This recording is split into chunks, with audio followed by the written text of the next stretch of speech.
Thanks very much. I've got 5 minutes to tell you about something that's taken us 2.5 years, so we're going to go promptly through this. I'm John Campbell. I'm based in Exeter as Professor of General Practice there. We've been working with these folk over the last few years, particularly thinking about the problems relating to GPs. Now, I realise that in this context, GPs are just one small part of a bigger agenda, and fully acknowledge that. We've been thinking about experienced GPs and retaining GPs within the primary care workforce.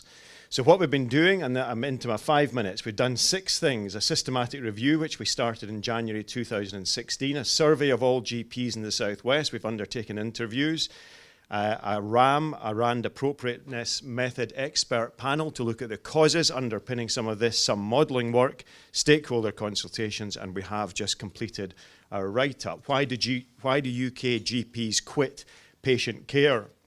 From our review work, there were 4 particular reasons that seemed to be relevant to us, maybe not particularly surprising.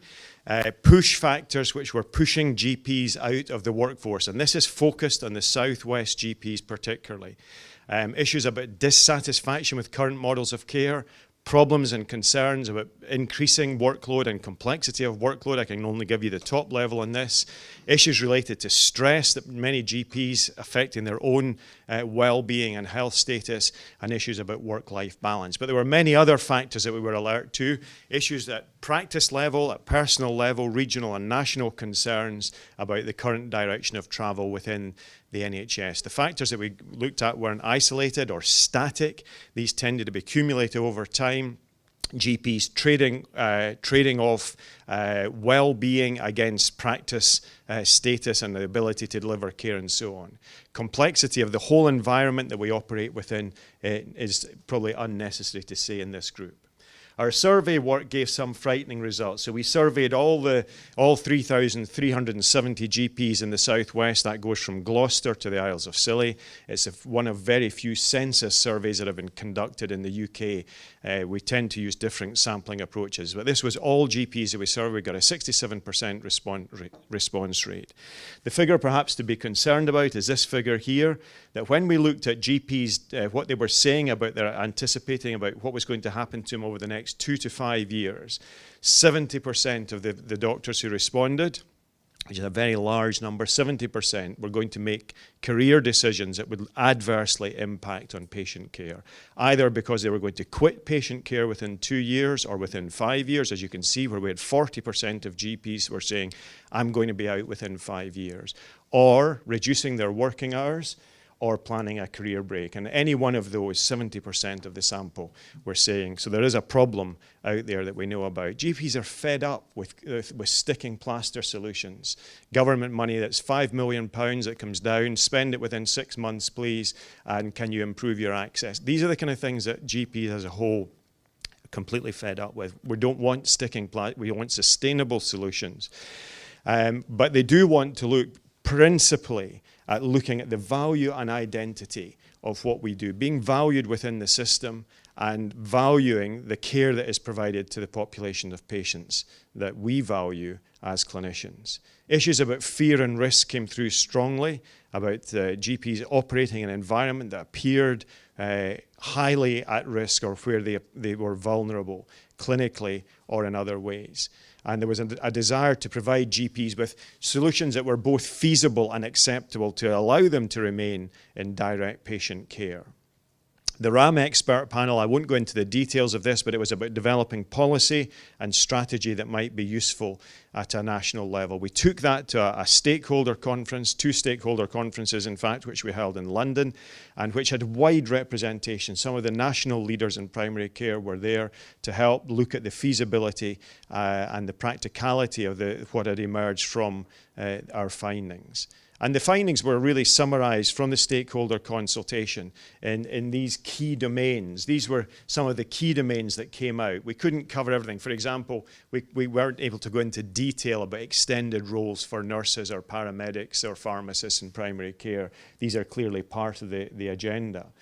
There was issues that came through about protecting GPs and beginning to manage patients' expectations of what the system can currently provide, thinking about setting a maximum number of consultations. How that relates to what I thought was a very eloquent presentation from Richard and the kind of environment that he's operating in is a challenge. But unless we begin to manage that challenge, I think GPs will become increasingly demoralized. Issues about using marketing strategies to manage patients' expectations and demand were seen as both feasible and appropriate.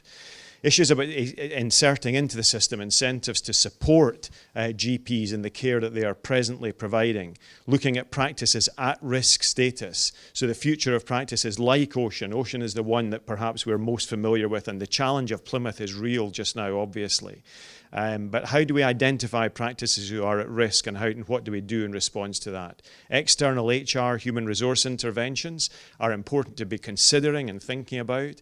Looking at issues around the health and well-being of GPs themselves, providing support in the early years, in the first 5 years in particular, when GPs are who have qualified but are perhaps establishing themselves in practice. Very important time when many GPs can feel vulnerable and at that point may leave to go to Australia or quit general practice.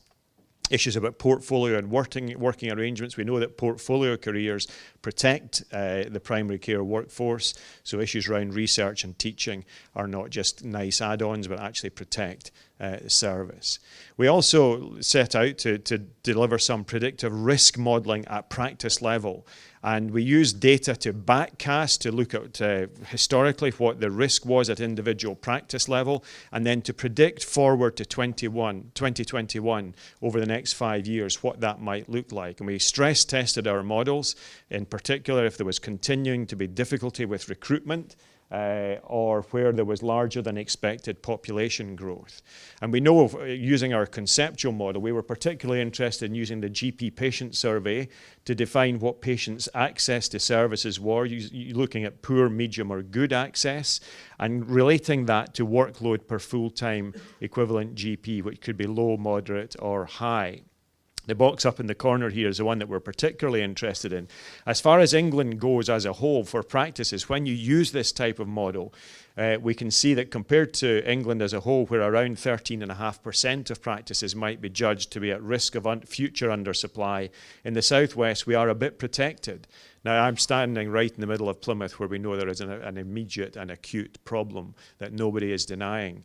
So Plymouth, it represents a particular issue within the southwest, but overall across the southwest we are in a relatively protected situation.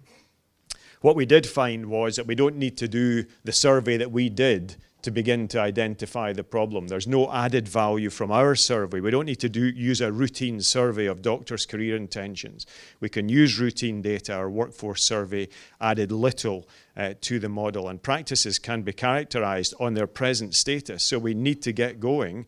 And in fact, we've already, sadly from central government, we're already several years behind the curve.